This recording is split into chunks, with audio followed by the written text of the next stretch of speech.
Got a couple of things for us.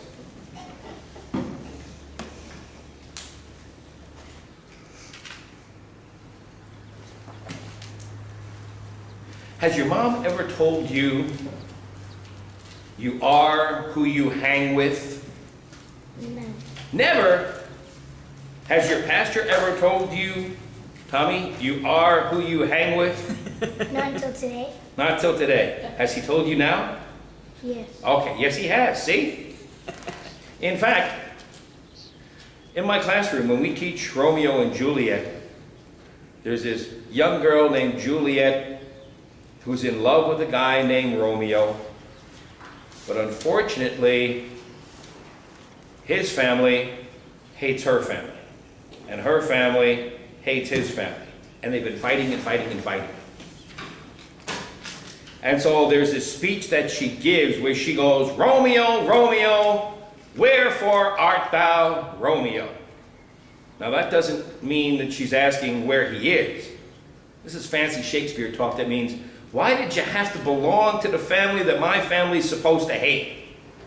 How am I going to love you if you belong to them?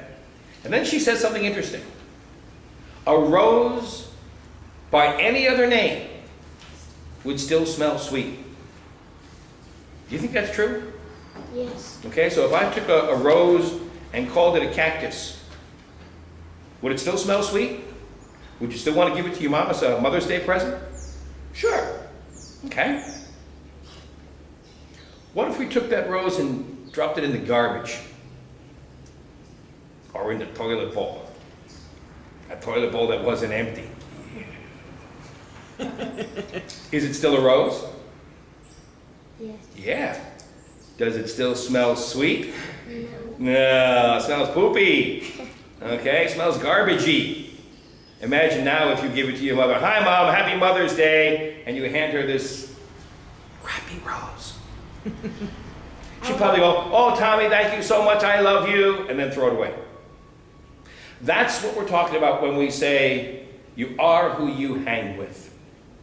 If all your friends are good students, and always play fair, and always enjoy being friends with each other, then you're going to be like them. But if all your friends are juvenile delinquents who steal and bully and cheat on their math tests, horror. If you hang with them, chances are you're going to become like them. Jesus tells us that we are to be in the world. In other words, we're not going to live all by ourselves as Christians. You know, some people want to do that. They want to just keep themselves separated from all the bad stuff in the world. Jesus says that's not right. Show you what I mean. I got a bottle of water. Okay? Come on up, please. Stand right there. Would you hold that bottle of water for me? Face me. Thank you so much. What have I got? Raspberry lemonade drink mix. Raspberry lemonade drink mix, absolutely. Let's pretend that the raspberry lemonade drink mix is you, a fine young Christian boy who hangs out with the evil sinners of the world.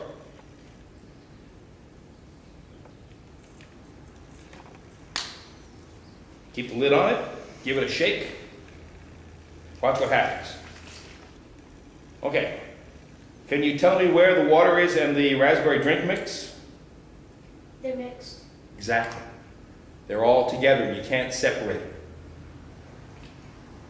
them. In fact, let's get really dramatic about this. Yeah, now it's nice and dark. Okay. Here's what Jesus asks us to do. To be in the world, but not be a part of the world. What have I got? Crisco pure vegetable oil. Vegetable oil, yes, vegetable oil.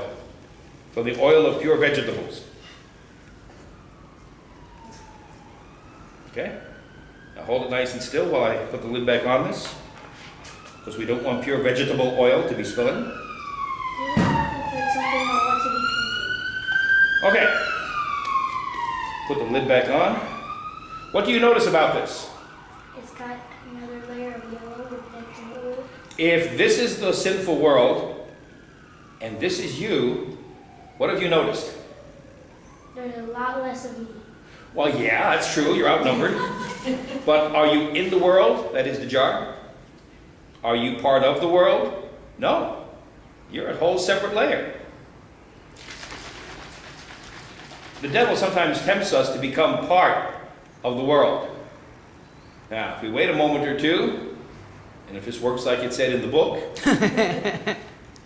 these two are going to separate again. Looks like it.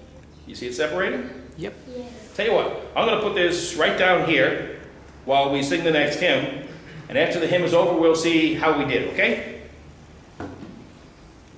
Let's sing hymn number 158.